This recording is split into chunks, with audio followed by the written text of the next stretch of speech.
A live look at the U.S. Capitol. Beautiful evening here in Washington. A lot warmer than the usual February date where we have these speeches, as now we are just moments away from President Biden and tonight's address to a joint session of Congress.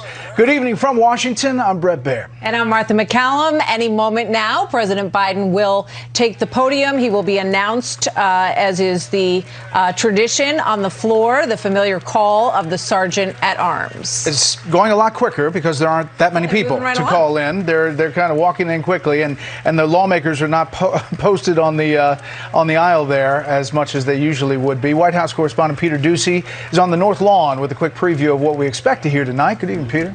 Good evening, Brett and Martha. President Biden will argue tonight the solution to some of the country's most pressing issues is to make the government bigger. And he will take credit for some of the improvements he thinks have been made since Inauguration Day with this line. Now, after just 100 days, I can report to the nation, America is on the move again, turning peril into possibility, crisis into opportunity, setback into strength. The president is going to try to make multi-trillion-dollar progressive proposals easy to understand. So officials here say one thing you won't hear from the president tonight: acronyms. Brett. Peter Doocy live on the North Lawn. Peter, thank you.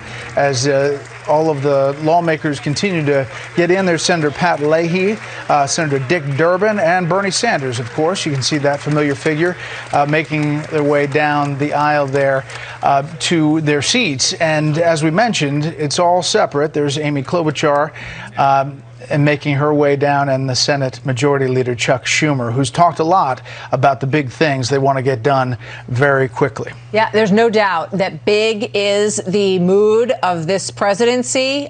Enormous packages that are proposed. Tonight we're going to hear about basically free kindergarten through free college, 4 years of free education. As we wait for the announcement, we understand the president's still in the holding room, likely making his way over at about this moment, and we will hear in a moment from General William Walker, who is the House Sergeant at Arms, and he will make that announcement just seconds away now. Again, it is an interesting image here with Vice President Harris and Speaker Pelosi standing behind the president. We should also note that this is the first time that a lot of these lawmakers are in the House chamber since January 6th, when they were escorted out of there in an emergency when the rioters took Capitol Hill. So this is kind of a moment of getting back to the Capitol and this formality. We have Britt Hume quickly before the Sergeant at Arms comes in. Britt, your thoughts on this night? Well, I was covering the White House not so many years ago when Bill Clinton stood before a joint session of Congress and said the era of big government is over, to widespread cheers from Republicans and I guess some Democrats as well. I think that the message tonight is clearly going to be, from everything we've heard, that the era of big government is back, and how. So we expect the president to be full. That's what full speed ahead, I think, means, Brett. No question about it. Yeah. Britt, we're waiting for the announcement. It could come at any second, but Joe Biden has sat up on that dais and just watched this happen about 10 times to joint session as addresses the joint session of Congress. But tonight, he's the man of the hour. He's out front. Yeah, he is. And so far, his job approval ratings are holding up pretty well in the face of all that's happened. How much longer they'll last, it's not clear. Let's listen in here to General William Walker, the House Sergeant at Arms, announcing the President of the United States. Another gavel.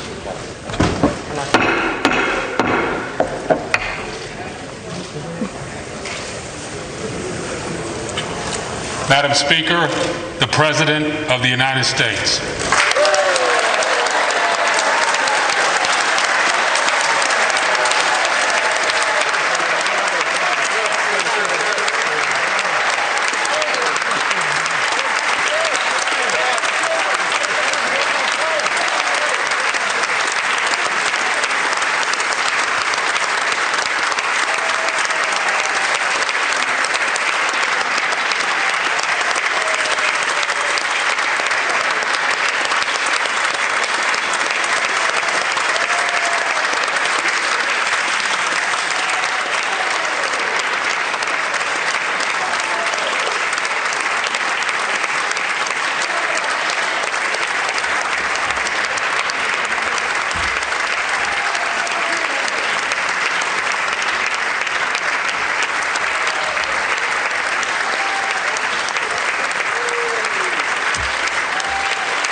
Also joining us tonight, we should point out, Harold Ford Jr., former Tennessee Congressman, CEO of Empowerment Inclusion Capital, along with Ben Domenech, publisher of The Federalist.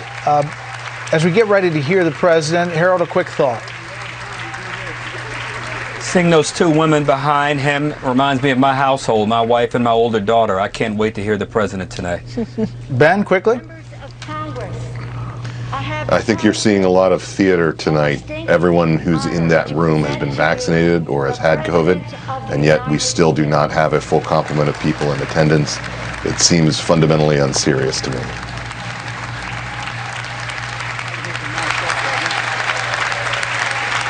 Let's listen in to President Joe Biden, his first address to a joint session of Congress.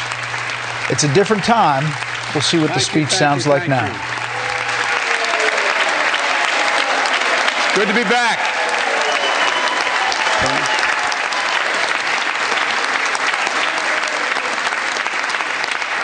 As Mitch and Chuck will understand, it's good to be almost home. Down the hall. Anyway, thank you all. Madam Speaker, Madam Vice President.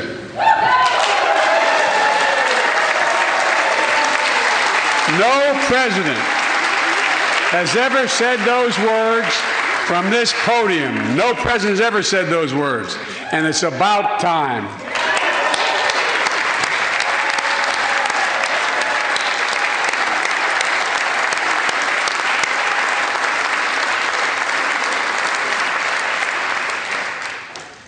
First Lady, I'm her husband. Second Gentleman, Chief Justice,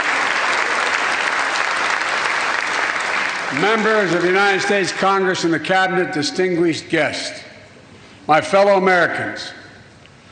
While the setting tonight is familiar, this gathering is just a little bit different.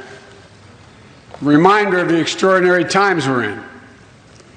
Throughout our history, presidents have come to this chamber to speak to Congress, to the nation, and to the world, to declare war, to celebrate peace, to announce new plans and possibilities. Tonight, I come to talk about crisis and opportunity, about rebuilding the nation, revitalizing our democracy, and winning the future for America. I stand here tonight, one day shy of the 100th day of my administration. 100 days since I took the oath of office and lifted my hand off our family Bible and inherited a nation, we all did, that was in crisis. The worst pandemic in a century. The worst economic crisis since the Great Depression. The worst attack on our democracy since the Civil War. Now, after just 100 days, I can report to the nation, America is on the move again.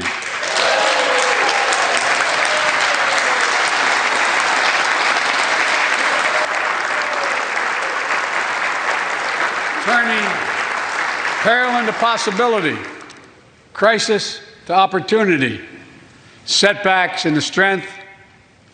We all know life can knock us down, but in America, we never, ever, ever stay down. Americans always get up. Today, that's what we're doing. America's rising anew, choosing hope over fear, truth over lies, and light over darkness. After 100 days of rescue and renewal, America is ready for a takeoff, in my view. We're working again, dreaming again, discovering again, and leading the world again. We have shown each other and the world that there's no quit in America, none.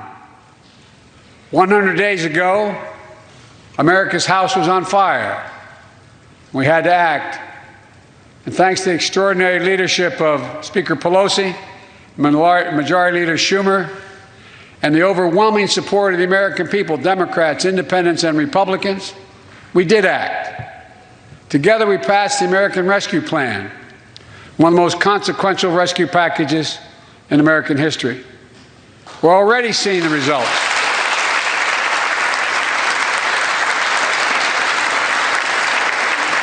We're already seeing the results.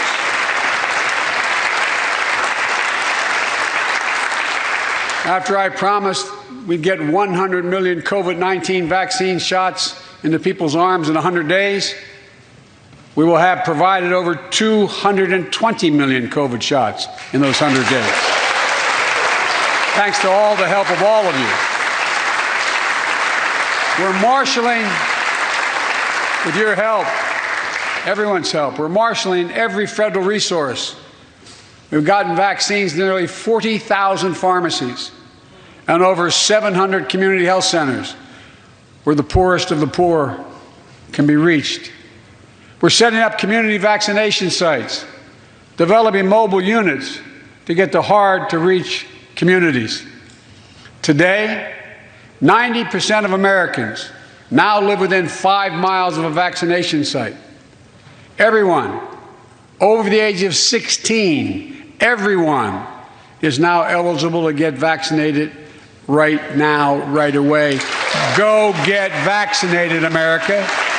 Go and get the vaccination. They're available. You're eligible now.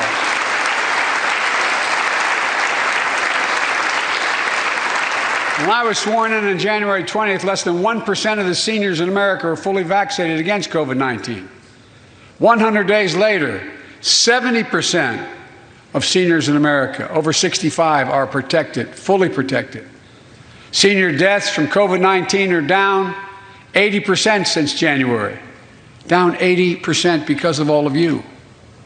And more than half of all the adults in America have gotten at least one shot. A mass vaccination center in Glendale, Arizona, I asked the nurse, I said, "What's it like?" She looked at me and she said, "It's like every shot is giving a dose of hope," was her phrase, a dose of hope. A dose of hope for an educator in Florida who has a child suffering from an autoimmune disease. Wrote to me, said she's worried, and she was worried about bringing the virus home. She said she then got vaccinated at a large site in her car.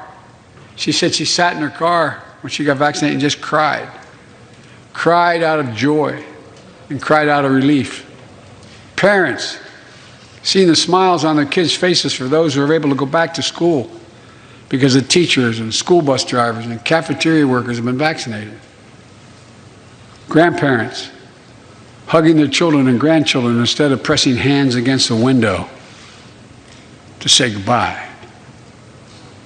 It means everything. Those things mean everything.